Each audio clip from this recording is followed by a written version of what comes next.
여러분은 한 번은 무너져야 한다는 말을 들어보신 적 있습니까? 무너진다는 건 고통스럽고 두렵습니다. 하지만 우리는 때로 그 무너짐 없이는 절대로 멈추지 않습니다. 인간은 언제나 눈앞의 이익에 이끌리며 손실은 뒤늦게서야 인식합니다.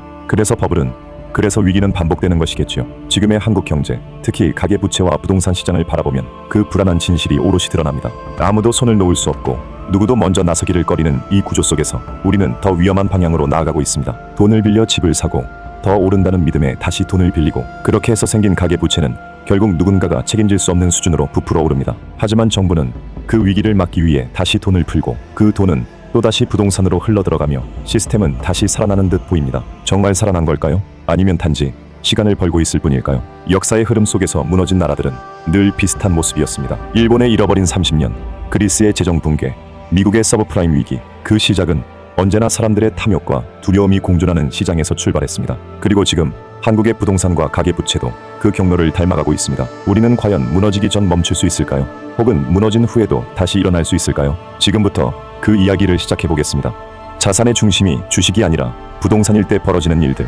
우리는 흔히 말합니다. 내 집 하나쯤은 있어야 한다고요. 하지만 그 말이 한국에서는 곧 내 전 재산은 부동산에 있다는 의미로 확장되어 버렸습니다. 실제로 한국 가계의 자산 중 83%는 부동산에 묶여 있습니다. 금융자산은 겨우 16% 남짓이고요. 이 수치는 OECD 평균의 2배에 달합니다. 한국은 세계에서 가장 부동산에 집착하는 나라 중 하나가 되었습니다. 왜일까요? 안정성 때문일까요? 아니면 오를 거라는 믿음 때문일까요? 어쩌면 그것은 살기 위해서였을지도 모릅니다. 자산이 부동산에 편중되면 그 사회는 자연스럽게 돈의 흐름이 달라집니다. 기업에 투자되어야 할 자금이 땅으로 갑니다. 혁신 기술에 들어가야 할 돈이 아파트 분양권으로 빠져나갑니다. 실제로 코스피 시장은 항상 저평가되어 왔고 스타트업 투자도 해마다 줄고 있습니다. 이 말은 곧 경제의 미래에 들어갈 연료가 점점 말라간다는 뜻입니다. 우리는 불타오르는 집값을 지켜보면서 실은 차가운 산업 기반을 두고 있는 셈입니다. 더 심각한 문제는 이 부동산 편중이 가계부채를 키운다는 점입니다. 한국 가계부채의 73% 이상이 주택담보대출입니다. 특히 수도권으로 몰리는 주택 구매 수요는 더욱 과도한 대출을 유도하고 있고요.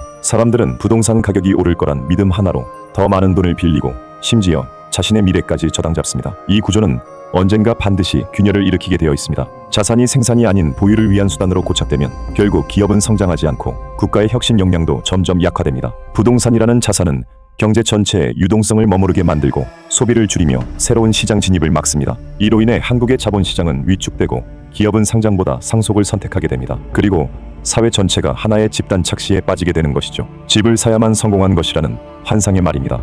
결국 자산의 편중은 단순한 경제 문제가 아니라 그 사회의 방향성을 결정짓는 철학적 선택이 됩니다. 우리는 지금 부동산이라는 비생산 자산에 국가의 미래를 걸고 있는지도 모릅니다. 그리고 그 대가는 이미 청년 세대의 좌절과 기업의 정체성 상실로 돌아오고 있습니다. 돈을 풀수록 무너지는 경쟁력, 정부의 도움이 만드는 더 깊은 구멍. 위기 앞에서 정부는 늘 선택을 강요받습니다. 긴축할 것인가, 아니면 돈을 더 풀 것인가. 그리고 대부분의 정부는 후자를 택합니다. 그 선택이 일시적 안정을 가져다주는 듯 보이기 때문입니다. 하지만 그 대가는 시간이 흐를수록 커집니다. 돈을 푼다는 것은 시장의 유동성을 던져넣는 일입니다. 그러나 그 유동성이 기업이나 기술, 사람에게 향하지 않고 부동산에 머무른다면 그것은 결국 경쟁력의 잠식을 뜻합니다. 한국은 최근 몇 년간 이를 반복했습니다. 정부는 부동산 시장을 살리겠다는 명목으로 특례 보금자리론, 정책금융 확대, 대출 규제 완화 같은 조치를 내놓았습니다. 예산은 부동산으로 향했고 반대로 연구개발 예산은 16%나 삭감됐습니다. 정책은 마치 상처 위에 붙이는 반창고처럼 작용했습니다. 겉보기에는 멀쩡하지만 내부에서는 혁신이 메말라가고 있었습니다. 가계부채가 감당 불가능한 수준으로 치솟은 지금 정부는 더는 금리를 쉽게 올릴 수도 없습니다. 그 결과 한국은행은 금리를 고정하거나 인상하지 못하는 금융포로가 되었고 정부는 재정의 대부분을 가계 지탱에 써야 하는 정책 인질이 되었습니다. 그 사이 기업은 투자를 미루고 사람들은 소비를 줄이며 경제는 점점 숨이 가빠집니다. 가계가 망가지면 정부는 부채로 그 구멍을 메웁니다. 그러나 국채를 발행해 재정을 꾸리는 방식은 결국 미래 세대에게 그 비용을 전가하는 일입니다. 지금 청년들은 부모 세대가 만든 부채의 이자까지 떠안고 살아가야 하는 상황에 처해 있습니다. 그리고 그 청년들에게 주어진 현실은 취업보다 내 집 마련이 더 힘들고 창업보다 전세금 마련이 더 시급한 구조입니다. 정부의 개입은 필요합니다. 하지만 그것이 땜질식이고 표심을 겨냥한 포퓰리즘이라면 결국 경쟁력은 더 빨리 무너집니다. 우리는 지금 돈을 풀수록 더 취약해지는 경제에 살고 있습니다. 안정을 위한 처방이 결국 불안을 재생산하고 있는 구조 속에서 우리는 무엇을 놓치고 있는 걸까요? 일본은 어떻게 무너졌는가? 거울 앞에 선 한국.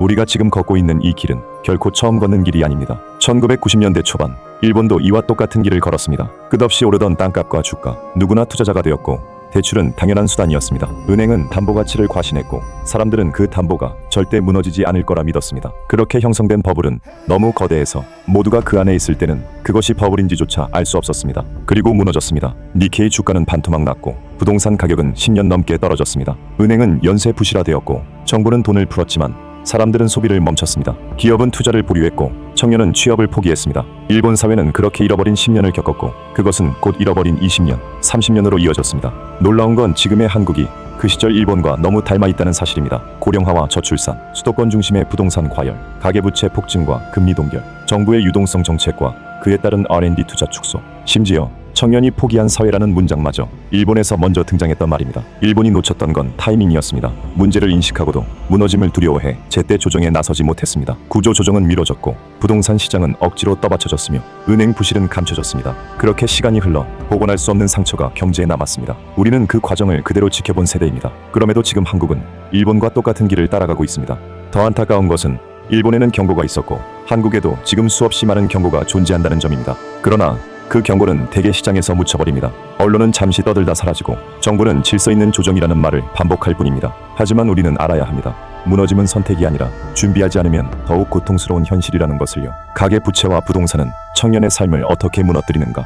어른들은 말합니다. 조금만 더 아끼고 모으면 내 집 마련도 할 수 있고 자산도 형성할 수 있다고요. 그러나 지금의 청년에게는 아낀다는 말보다 포기한다는 말이 더 익숙해졌습니다. 집은커녕 전세금 마련조차 버거운 현실 속에서 청년들은 꿈 대신 계산기를 두드리며 살아갑니다. 가장 큰 이유는 부동산 가격입니다. 서울의 아파트 중위 가격은 12억 원을 넘었고 수도권 외곽의 신축도 억대 전세금이 기본입니다. 이 가격을 감당하려면 결국 대출에 의존할 수밖에 없습니다. 그래서 영끌, 비투라는 말이 당연하게 되었습니다. 그런데 그 대출은 결국 부채가 되고 그 부채는 다시 청년의 소비를 줄이며 삶의 질을 무너뜨립니다.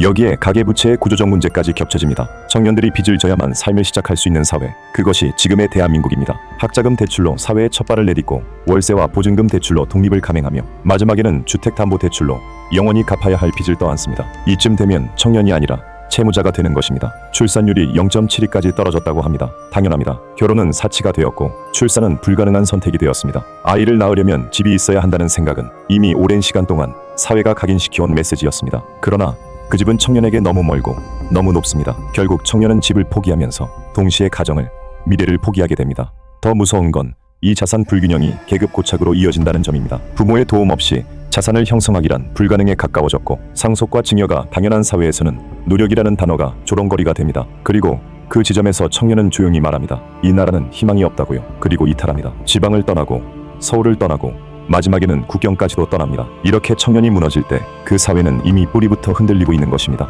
지속 불가능한 경제 모델, 결국 무너질 수밖에 없는 이유, 왜 위기를 눈앞에 두고도 멈추지 못하는 걸까? 그 질문에 대한 답은 어쩌면 인간의 본성과 사회의 구조에 동시에 있는지도 모릅니다. 더 많이 가지려는 욕망, 뒤처질까 두려운 공포, 그리고 그 모든 것을 부추기는 시스템. 한국은 지금 그런 복합적 탐욕과 불안의 소용돌이 안에 있습니다. 가계 부채는 단지 돈의 문제가 아닙니다. 그것은 방향의 문제입니다. 어떤 자산을 선택하느냐는 그 사회가 어떤 미래를 그리고 있는지를 말해줍니다. 우리는 지금 생산이 아닌 보유에, 창업이 아닌 구매에, 도전이 아닌 안주의 자본을 몰아주고 있습니다. 그렇게 선택된 방향은 혁신 없는 부의 고착, 계급의 고정, 그리고 청년의 포기를 불러왔습니다. 는 무너질 수밖에 없습니다. 부풀어 오른 자산 가격은 결국 현실과 마주해야 하고 빚으로 이어진 성장은 한계에 부딪히게 됩니다. 그리고 그 순간이 다가올수록 정부는 더 많은 돈을 풀어야만 하게 됩니다. 하지만 돈이 더 이상 해답이 아닌 순간 우리는 마침내 본질을 보게 됩니다. 우리가 진짜로 잃고 있었던 것들, 바로 성장의 동력과 신뢰, 그리고 미래입니다. 무너짐은 끝이 아닙니다. 어떤 무너짐은 다시 세우기 위한 시작이기도 합니다. 일본이 그렇지 못했던 이유는 투명하지 않았기 때문이고 아이슬란드가 다시 일어설 수 있었던 이유는 정직하게 무너졌기 때문입니다. 한국도 마찬가지입니다. 정직하고 공개적으로 과감하게 위기를 인정하는 것, 그 용기만이 무너진 후 다시 설 수 있는 길을 열어줄 것입니다. 지금 우리는 이 경제가 어떻게 무너질지보다 무너진 후 무엇을 세울 것인지 고민해야 할 때입니다. 여러분은 영원할 것만 같았던 이 시장 붕괴의 첫날 어디에 계시겠습니까?